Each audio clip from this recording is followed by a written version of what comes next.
사도신경으로 신앙 고백드리겠습니다. 나는 전능하신 아버지 하나님 천지의 창조주를 믿습니다. 나는 그의 유일하신 아들 우리 주 예수 그리스도를 믿습니다. 그는 성령으로 잉태되어 동정녀 마리아에게서 나시고 본디오 빌라도에게 고난을 받아 십자가에 못 박혀 죽으시고 장사된 지 사흘 만에 죽은 자 가운데서 다시 살아나셨으며 하늘에 오시어 전능하신 아버지 하나님 편에 앉아 계시다가 거기로부터 살아있는 자와 죽은 자를 심판하러 오십니다. 나는 성령을 믿으며 거룩한 공교회와 성도의 교제와 죄를 용서받는 것과 몸의 부활과 영생을 믿습니다. 아멘. 찬송가 292장입니다. 292장.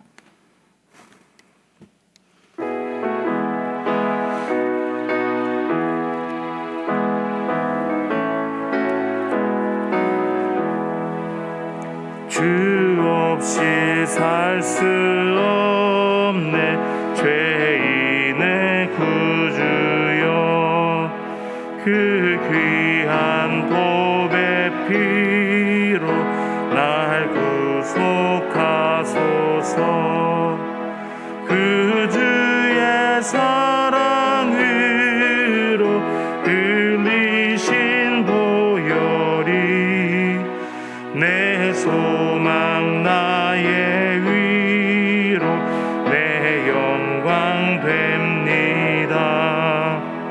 주 없이 살 수 없네 나 혼자 못서리 힘없고 부족하며 지혜도 없도다. 내 주는 나의 생명 또 나의 힘이라 주님을 의지하여 지혜를 얻으리.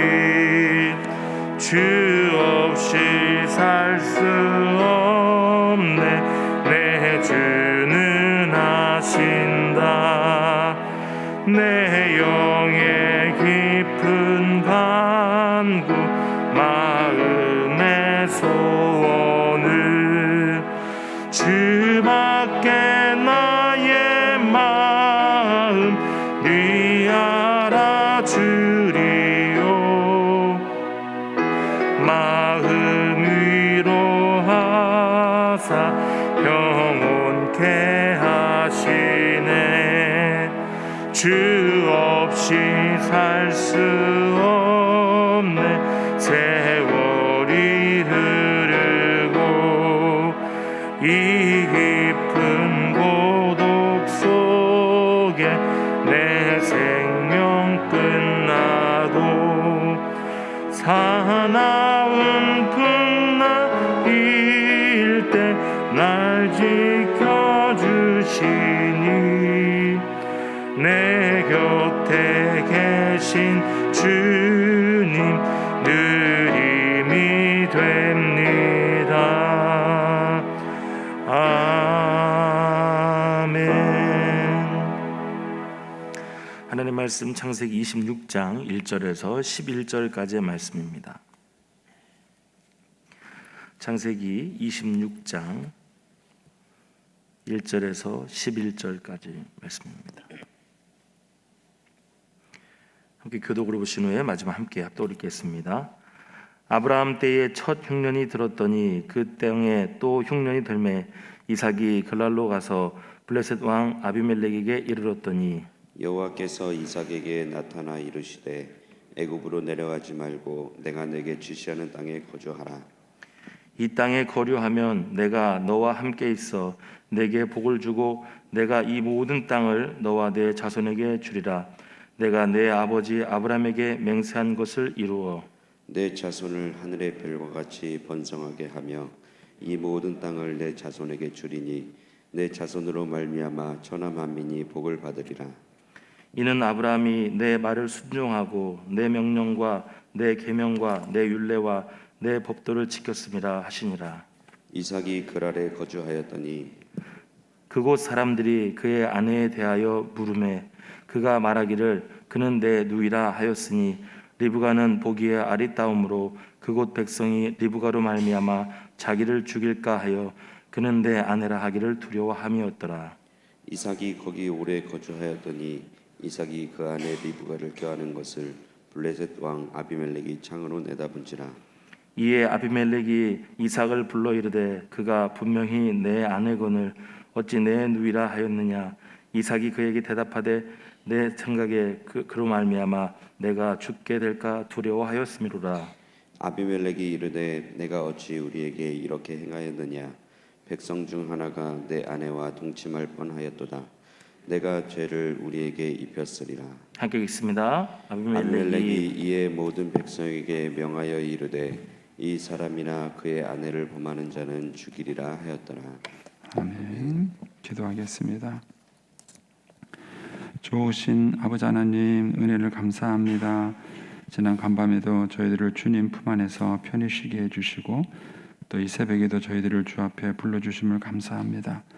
오늘도 저희들에게 새날 주시고 또 생명 주시고 건강 주셨는데 이 한날도 주님과 더불어 동행하게 하시고 주를 기쁘시게 하는 한날 되게 하여 주옵소서.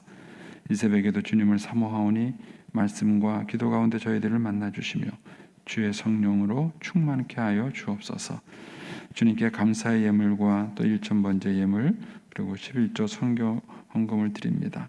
하나님 아버지, 믿음으로 또 순종으로 감사함으로 드리는 예물을 주님께서 기뻐 받으시며 약속하신 하늘의 복과 땅의 복으로 충만하게 채워 주옵소서.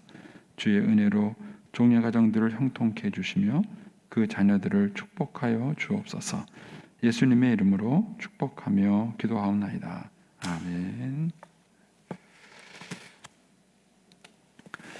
이 새벽에도 주의 은혜와 축복이 함께 하시기를 축원합니다.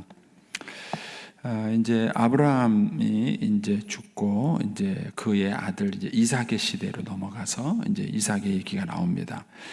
이제 오늘 본문의 말씀에는 이제 두 가지 사건이 소개되고 있죠. 이제 하나는 흉년을 당했을 때의 사건과 또 하나는 이제 이방 지역에 거주하면서 이삭이 자기 아내를 누이의 동생이라고 속이는 사건이죠. 이 두 가지 사건이 그 아브라함에게도 똑같이 있었던 사건입니다. 아브라함도 흉년이 있었을 때에 애굽으로 내려가는 사건이 있었고요. 또 아브라함도 자기 아내를 누이 동생이라고 속이는 사건이 있었습니다. 그 똑같은 사건이 여기에 소개가 돼요. 그런데 이제 두 가지 사건 중에서 이제 한 가지 사건은 이제 아브라함과 다르게 선택하죠. 아브라함은 흉년을 당해서 애굽으로 내려갔는데 이삭은 내려가지 않았죠. 또 이제 그 누이 동생이라고 속이는 사건은 이제 아버지하고 똑같이 이렇게 행동했던 것을 이제 보게 됩니다. 이제 여기서 이제 우리가 먼저 부모 자녀 사이의 관계를 보는 것입니다. 부모는 어떤 존재일까? 자녀와 부모는 어떤 관계일까? 하는 것이죠. 이제 이런 부분에 대해서 한번 여러분들도 좀 깊이 이제 기회가 되는 대로 묵상을 해보시면 참 좋겠습니다. 먼저는 이제 그 부모는 자녀들의 인생의 길을 만드는 사람이에요. 그래서 마치 이제 부모가 없이 큰 사람은 여러분들이 등산할 때 등산로가 없는 길을 걸어간다고 생각하시면 돼요. 부모가. 그런데 부모님이 있어도 없는 경우가 있죠. 저 같은 경우는 이제 실제 아버지도 계셨어요. 아버지도 계시고 했지만 아버지가 아버지의 역할을 못 해준 거죠. 그런데 이제 이 부모가 하는 역할은 이렇게 자녀들의 인생의 앞을 걸어가면서 길을 만들어주는 사람인 거예요. 근데 부모가 없으면 등산을 하면서 길 없는 길을 걸어가는 것과 똑같은 것이죠. 그 부모가 있고 없고의 차이는 뭐냐면 부모가 길을 만들어주느냐 하는 것입니다. 저는 이제 믿음의 1세대예요. 그래서 이제 제가 은혜도 받고 또 구원의 확신도 있고 그렇긴 했지만 그러나 믿음으로 살아간다는 것에 대해서는 저는 아무것도 갖고 있는 게 없어요. 그러니까는 마치 그 개척을 하는 그런 삶의 심정입니다.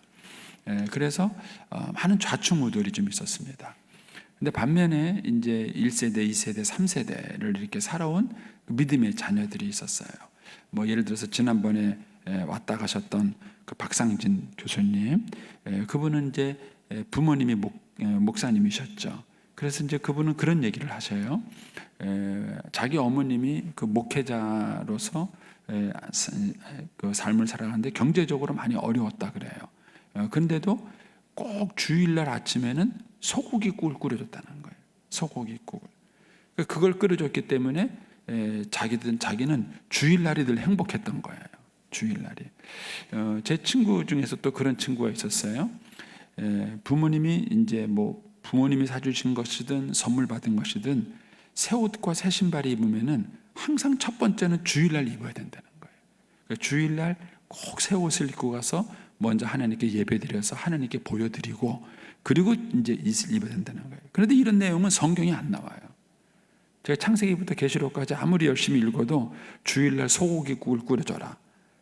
무슨 새 옷을 사 입으면은 주일날부터 입어라. 이런 얘기는 성경에 없어요. 저는 이제 제가 이제 믿음의 1세대다 보니까는 우리 애들 주일날 소고기국 안 끓여줬어요. 그냥 뭐 먹고 싶으면 아무 때나 먹으면 되지 뭐 그걸 꼭 주일날 먹어야 돼요. 저는 저희 애를 그렇게 키운 거예요. 근데 제가 이제 박산정 교수님 얘기를 들으면서 주일 성수는 저렇게 하는 거구나 이런 걸 배우는 거예요. 그 부모님은 성경에서 그걸 배웠겠습니까? 성경에서 배운 것은 아닐 거예요. 그런데 부모님이 믿음의 세대를 살아오면서 대체 주일 성수라는 게 뭐냐? 주일 성수라는 게 뭐냐? 주일 성수라는 것이 오전 11시 예배만 왔다 가면 주일 성수냐는 거예요. 부모가 그런 식으로 주일 성수를 하면은 자녀들이 그 길을 따라가는 거예요. 그 길을 따라가면서 그 자녀도 그 길을 걸어가는 것입니다. 오늘날 우리 한국 교회의 그 자녀들에게 신앙 계승이 실패한 거는 부모들의 책임이 아주 큰 거예요. 부모들의 책임이. 그러니까는 저도 이제 박상준 교수님 얘기를 듣고는 그런 아쉬움이 좀 있는 거예요. 나도 저걸 좀 내가 일찍 알았다면 내가 주일날 조금 더 풍성한 식탁도 만들고 가족끼리 모임도 가지고. 그러니까 저는 이제 주일날이 되면 목사잖아요. 그러니까 주일이 정말 바쁜 거예요. 주일이. 그러니까 어떤 때는 주일날 애들 얼굴을 한 번도 못 볼 때가 있어요. 우리 애들하고 함께 있을 수가 없는 거예요. 그러다 보니까는 이제 뒤를 돌아봐요. 나는 과연 목사라서 우리 애들에게 주일 성수를 잘 가르쳤는가? 그러니까는 성경 공부는 잘 시킬 수 있어요. 왜? 목사니까 우리 애들에게 성경 공부는 잘 시킬 수 있고 가르칠 수는 있는데 우리 애들이 주일날 어떻게 이 주일 예배를 드리고 주일을 보내는지에 대해서는 저는 우리 애들에게 좋은 길을 만들어 주지 못한 거예요. 그러니까 저는 우왕좌왕을 한 거예요. 우왕좌왕을 하면서 그런 것이죠. 근데 반면에 좋은 부모님을 만난 사람들은 마치 등산로가 잘 닦여진 그런 등산로를 뒤따라가는 것처럼 부모가 좋은 길을 만들어 놓으면 자녀는 그 길을 따라가는 거예요. 그 길을 따라가면서 훨씬 더 수월한 삶을 살아가는 것입니다. 이런 면에서 부모는 자녀들에게 길을 만드는 사람이다는 이 사실을 잊으시면 안 되는 거예요. 자, 그러면 이제 그런 전제를 좀 가지고 이제 오늘 본문을 한번 보겠습니다. 1절에 보시면 아브라함 때에 첫 흉년이 들었더니 그 땅에 또 흉년이 들매. 자, 똑같은 상황이 온 거죠. 근데 여기서 말하는 것은 아브라함 때에 있었던 큰 흉년, 똑같은 그런 큰 대대적인 흉년을 말하는 것입니다. 똑같은 상황이 왔어요. 들매 이삭이 그랄로 가서 블레셋 왕 아비멜렉에 이르렀더니, 그러니까 이삭이 그랄을 통해서 애굽으로 내려가려 그랬는데, 여러분 이제 이것 때문에 여러분들이 성지순례도 좀 가고 지리를 좀 익히면 좋아요. 블레셋 지역은 해안 지역에 살았고 이 해안 지역이 쉽게 말하면 평야지대예요. 이쪽으로 가면은 이스라엘의 평야가 많고요. 유대 쪽으로 오르면은 광야가 돼가지고 그쪽은 산간 지역이 많아요. 그러니까 아무래도 평야 지역이 많다는 얘기는 물이 많다는 얘기고 곡식이 많다는 얘기했죠. 그러니까 이제 흉년 때문에 점점 그랄 지역으로 간 것이고 이 그랄에서 계속 점점 애굽으로 가려는 이런 이제 이삭의 계획이 있었던 것입니다.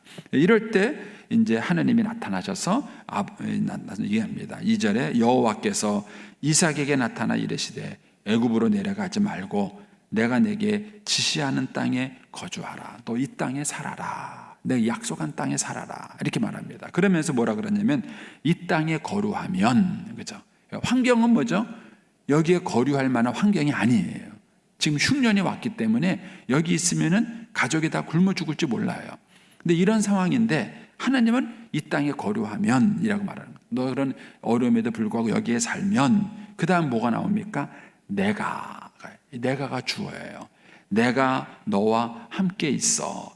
내가 복을 주고 내가 이 모든 땅을 내 자손에게 주고 내가 내 아버지에게 맹세한 것을 이루어 내가 내 자손을 하늘의 별과 같이 번성하게 하며 이런 거예요.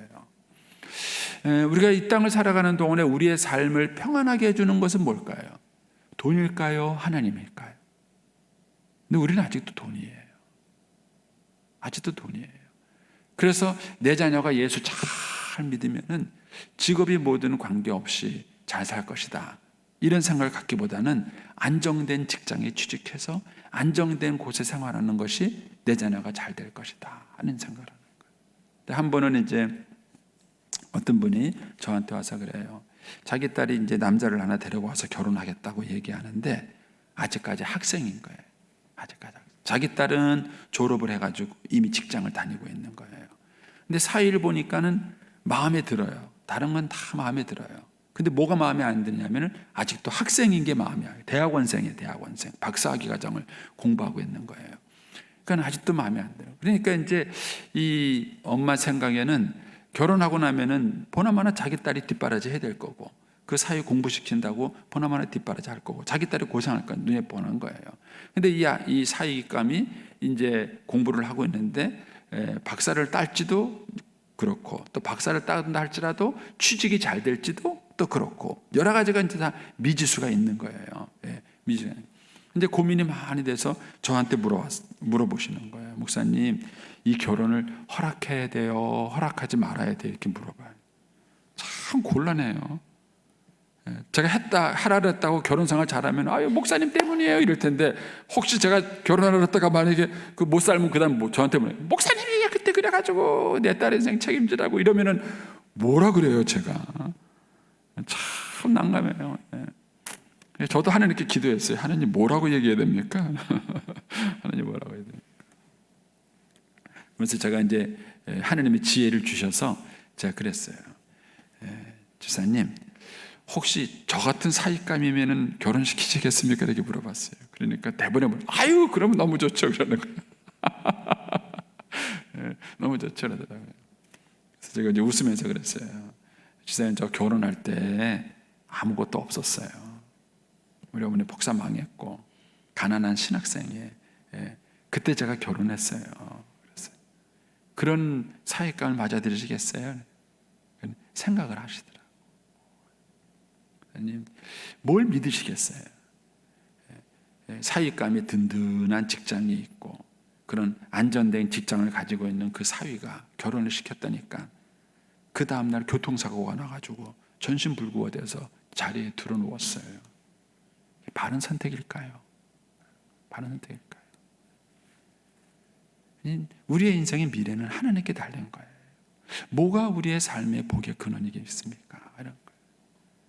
그러니까 우리가 인생을 살아가면서 이런 순간이 오는 거예요. 그러니까 주님은 지금 이삭에게 뭘 요구하는 거냐면 너 환경을 의지하면서 살래?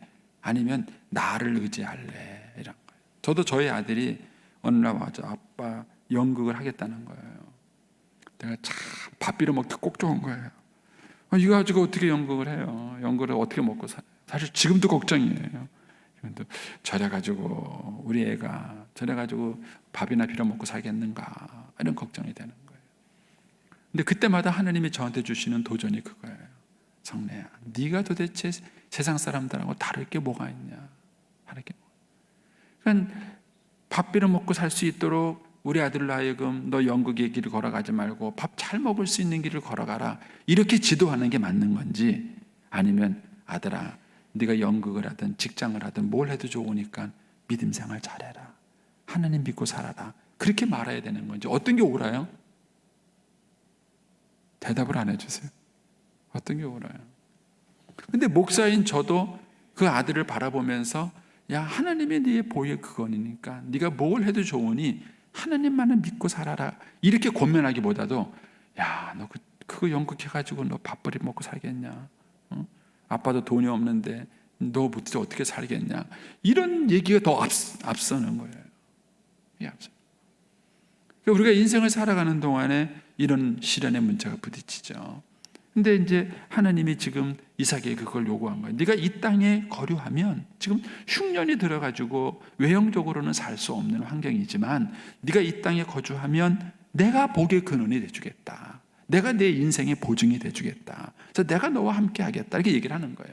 그러면서 5절에 가서 이런 얘기를 합니다. 이는 아브라함이 내 말을 순종하고 내 명령과 내 계명과 내 율례와 내 법도를 지켰습니다. 하면서 하나님이 아버지 얘기를 하는 거예요. 그러니까는 6절에 가서 이삭이 그랄에 거주하였더니, 이 얘기는 뭐예요? 하나님을 믿고 그 땅에 남기로 결정을 한 거예요. 그리고 이런 결정을 하는데 도움을 준 사람이 누구냐면은 아버지인 거예요. 아버지의 삶이. 여러분, 우리 부모님이 이제 해야 될 문제는요, 우리 자녀들도 앞으로 인생을 살면서 수없는 갈등이 부딪혀요. 그리고 우리가 예상하지 못했던 어떤 어려움과 시련들을 우리 아이들이 당할 거예요. 그때 우리 아이들이 뭔가를 결정하고 선택을 해야 되는데, 그 순간에 과연 부모님의 삶이 모델이 될 수 있겠는가? 아, 그때 우리 아버지가, 아, 그때 우리 엄마가, 아, 그때 이렇게 결정을 하셨는데, 아, 이런 믿음의 결정을 내리셨고, 아, 그런데 이렇게 살으셨는데, 이런 거예요. 이렇게 살으셨는데. 자식 자랑하면 또 푼수라 그러는데, 설교하기 위한 거니까 이해해 주세요. 이해해 주세요. 저희 큰딸이 이제 봉급을 받으면은요, 꼭 제 아내하고 제하고 용돈을 따로 가져와요. 우리 큰 둘째 딸도, 뭐 둘째 딸은 밝힐게요. 한 달에 5만 원씩 보내요. 부목사가 뭐 돈이 얼마나 있겠어요. 애 둘 키운다고. 가끔 제가 뭐 사 먹으라고 돈은 저는 10만 원 보내요. 누가 이득인지 모르겠어요.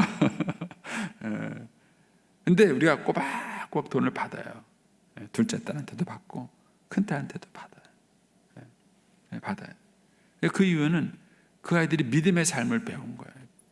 저희들이 해라고 요구하지 않았어요. 왜냐하면 저하고 아내하고 결혼하고 살다가 처음에는 막 고민했는데 어느 날 제가 그거를 깨달았어요. 아, 부모님께 용돈을 얼마나 드려야 되는가. 이게 참 고민이에요. 애 세 키우면서 농촌교회에서 목회하는데 돈은 뻔하고 이 돈 가지고 애도 키워야 되고 또 부모님께 효도도 해야 되고 기준이 없더라고요. 그때 막 고민할 때 하나님이 깨닫게 해주신 게 뭐였냐면은 하나님께 11조 하듯이 부모님께도 11조 해라. 그래가지고 그때 그걸 기준으로 삼은 거예요. 기준으로 딱 삼고 그러면 11조만큼 드리겠다 하는 거예요. 근데 그걸 우리 아이들이 그대로 따라하더라고요. 따라. 부모님이 해야 될 역할 중요한 가운데 하나가 우리 아이들이 우리가 겪었던 그런 고민과 갈등을 똑같이 겪을 거예요. 부부 갈등도 겪을 거고 부모 자식 간의 갈등도 겪을 거고 인생을 살아가면서 돈 문제도 고민할 거고 우리 아이들이 똑같은 그런 시련과 갈등을 겪었을 때 그때 부모님의 삶이 길이 돼야 돼요. 아, 그때 이렇게 했지. 그러니까 아브라함이 이런 삶을 살았기 때문에 비록 아브라함은 실패는 했죠. 본인이 1세대이기 때문에 아브라함은 실패한 거예요. 본인이 1세대였기 때문에 아브라함은 성공할 때도 있고 실패할 때도 있고 그랬던 거예요. 그런데 이삭은 2세대인 거예요. 그러니까 그 아버지 아브라함을 보면서 자기 믿음을 선택할 수 있었던 것입니다. 그래서 이 흉년에도 불구하고 이삭은 그랄에 거주하기로 결정을 합니다. 자, 그런데 이제 7절에 가면은 다른 거는 이제 아버지의 잘못된 모델을 따라간 거죠. 거기 있으면서 자기 아내 리브가가 아리따운 것을 보고 누이 동생이라고 속인 것이죠. 아내가 아니라고 속인 건데 결국 이게 또 발각이 된 것입니다. 그래서 이제 아버지가 실패했던 것을 그대로 실패하는 것들을 보게 됩니다. 이런 면에서 부모 역할이 참 중요합니다. 특히 이제 부부 갈등이 있으신 분들은요, 꼭 자녀를 생각하세요. 제가 얘기를 해요. 그 부부 갈등 때문에 생기는 것을 부모가 풀지 않고 이혼을 해버리면 그 숙제는 자녀들한테 넘어가는 거예요. 그 숙제가 없어지는 게 아니에요. 넘어가는 겁니다. 부모가 풀어야 될 숙제를 부모가 풀지 않고 자식한테 미루는 것은 비겁한 것입니다. 여러분들이 힘들어도 하나님께 기도하고 의지하면서 부모가 그걸 풀어야 됩니다. 그 부모가 그걸 풀어주면 자녀는 그 길을 따라가는 거예요. 훨씬 더 수월하게 가는 것이죠. 자, 근데 여기서 이제 한 가지만 묵상을 해보겠습니다. 7절 말씀 보시면, 그곳 사람들이 그의 아내에 대하여 물음에 그가 말하기를 그는 내 누이라 하였으니 리브가는 복이 아랫다움으로 그곳 백성이 리브가로 말미암아 자기를 죽일까 하여 그는 내 아내라 하기를 두려워함이었더라. 이거예요. 두려움 때문에 내린 결정이에요. 이제 여러분들이 인생을 살아가면서 두려움 때문에 내리는 결정은 100%다 실패합니다. 그래서 어떤 결정이든 하나님이 주시는 믿음을 가지고 결정을 하셔야지, 이러면 남들이 뭐라 그럴까? 이러면 저렇게 되지. 어떻게 되는 것은 아닐까? 이 두려움으로 내리는 결정은 절대로 하나님이 주시는 결정이 아니에요. 자, 디모데후서 1장 7절을 좀 찾아보십시오. 신약성경 343쪽입니다. 디모데후서 1장 7절입니다. 디모데후서 1장 7절. 신약성경 343페이지. 밑줄을 그시고 꼭 외우세요. 이 말씀은 꼭 외우십시오. 디모데후서 1장 7절 찾으셨습니까? 자, 같이 한번 봉독해 보겠습니다. 하나님이 우리에게 주신 것은 두려워하는 마음이 아니요 오직 능력과 사랑과 절제하는 마음이니. 이 마음을 영으로도 번역할 수 있어요. 그래서 어떤 번역에서는 하나님이 우리에게 주신 것은 두려워하는 영이 아니요 오직 능력과 사랑과 절제하는 영이니 그랬습니다. 여러분, 제가 이제 새벽 기도 시간에서 길게 얘기하지 않겠지만 이거예요. 하나님은 절대로 우리를 두려움으로 이끌지 않으세요. 하나님의 성령은 우리에게 능력을 주시고 절제를 주시고 사랑을 주시지 절대로 우리를 협박하지 않으세요. 근데 우리를 협박하는 것은 뭐냐? 귀신입니다. 그래서 무당이 사람을 조종할 때 하는 게 뭐죠? 그거 빨리 해야 돼. 그거 액땜 안 하면 자네 아이가 수명이 짧어. 아니요, 그거 잘못하면은 교통사고 나서 죽어. 그거 잘못하면 이런 말 하죠. 그러니까 두려워요. 무서운 거예요. 그래서 두려움 때문에 무당이 시키는 대로 하는 거예요. 근데 교회 안에서도 이런 사람들이 있어요. 기사님, 이번에 빨리 하나님께 헌금해야 돼. 안 하면 혼나. 하나님께 벌 받아. 벌 줄 것 같았으면 벌 받을 사람 셌습니다. 제가 볼 때 여기에. 훨씬 더 많습니다. 하나님은 그런 식으로 우리를 인도해 주는 거예요. 어떤 분이든 여러분들을 협박하는 분이 있으면요, 단호하게 거절하세요.